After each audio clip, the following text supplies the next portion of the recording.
ये बात है हैदराबाद शहर के बारे में जो कि इंडिया में वाक़या है। इस हैदराबाद शहर में एक ऐसा घर मौजूद है जहाँ शायद किसी भी इंसान ने 10 दिन से ज़्यादा नहीं गुजारे होंगे। इस घर का एड्रेस मैं नहीं बता सकता क्योंकि ये आज भी किसी की प्राइवेट प्रॉपर्टी है।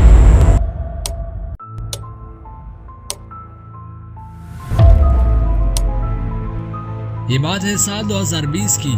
अप्रैल का महीना चल रहा था और पूरी दुनिया में कोविड-19 की वजह से लॉकडाउन चल रहा था। एक खानदान था जिसमें सिर्फ 3 लोग थे, जिसमें एक का नाम जुनैद, सना और इनका छोटा बेटा जैन था। हाल ही में जुनैद का ट्रांसफर हुआ था हैदराबाद के एक बैंक में, जिसकी वजह से उन्हें हैदराबाद आना पड़ा और इसको उस बैंक की वजह से एक घर अलॉट हुआ। और ये घर हैदराबाद का खूबसूरत घरों में से एक था। ये उस फैमिली की इस घर में पहली रात थी। उस बच्चे के माँ बाप अपने कमरे में सो रहे थे और वो बच्चा अपनी क्रेडल में सो रहा था। सब चीजें एकदम नॉर्मल चल रहे थे, लेकिन अचानक से क्रेडल की हिलने की आवाज आई और सना की एकदम से आंख खुल गई। सना ने जब देखा तो सब कुछ नॉर्मल था और उसे लगा कि ये मेरा वहम होगा। जब वो वापस सो गई तो कुछ देर बाद उसे दोबारा क्रेडल के हिलने की आवाज आई और उसने देखा तो वो क्रेडल अपनी जगह से थोड़ा दूर पड़ा हुआ था और हिल रहा था, लेकिन वो नींद की हालत में थी और उसे लगा ये फिर से मेरा वहम होगा और सो गई। जब सुबह हुई तो उसने देखा कि उसका बच्चा जो क्रेडल में सो रहा था वो क्रेडल टॉयलेट के साथ पड़ा हुआ है और उसने अपने शौहर से पूछा, क्या ये तुमने किया? शौहर भी नींद में था तो उसने हाँ कह दिया और सना ये सारी बातें भूल गई। कुछ दिनों के बाद एक रात जब ये अपने कमरे में सो रहे थे तो सना को अचानक अपने बच्चे की हंसने की आवाज आई। जब उसने देखा तो उसका बच्चा आधी रात को खेल रहा है और हंस रहा है। सना घबरा कर अपने बेटे को उठाने आई, लेकिन उसे एहसास हो चुका था कि हमारे अलावा इस घर में कुछ और भी है जो हमें नजर नहीं आ रहा। और उसने हिम्मत करके अपने बच्चे तक पहुंची और अपने बच्चे को उठाया क्रेडल से।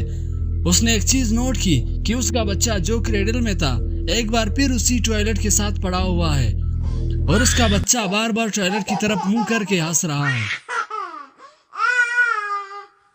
सना जो पहले से बहुत घबराई हुई थी वो दिल ही दिल में डर रही थी। जब उसने अपने बच्चे को उठाया तो उसके पीछे टॉयलेट की तरफ एक बड़ा 6 फुट काला आदमी खड़ा है और इसका बच्चा उसे देखकर हंस रहा था। और इसने भागकर अपने शौहर जुनैद को उठाया और जब जुनैद को इन सब चीजों के बारे में पता चला तो वो लोग आधी रात को घर छोड़कर चले गए। जब सुबह हुई तो वो खानदान कुछ और लोगों के साथ आकर इस घर से अपने कीमती सामान ले गए। लेकिन दोस्तों बात यहाँ तक खत्म नहीं हुई।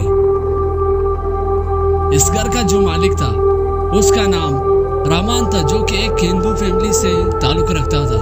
वो इन चीजों पे बहुत कम भरोसा रखता था। जब मोहल्ले के सारे लोग इस घर से तंग आ गए तो उन्होंने इसके मालिक को इसका शिकायत किया।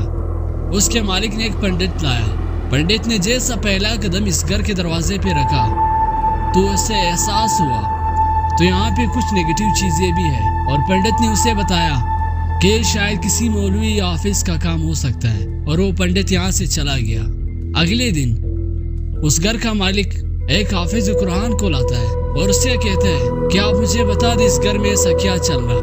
और वो हाफिज कुरान जैसे घर में दाखिल होता है और देखता है कि एक 6 फुट बड़ा काला आदमी उसी टॉयलेट के साथ खड़ा है और घबराता है। आखिर वो कुरान हाफिज तो वहाँ पे दम कुछ करके वहाँ से चला जाता है, लेकिन उसे बताता है कि इस घर पर जिन्नात का साया है और ये बहुत मुश्किल से जाएगा। तो दोस्तों जो घर खाली होते हैं वहाँ पे अक्सर जिन्नात ही है।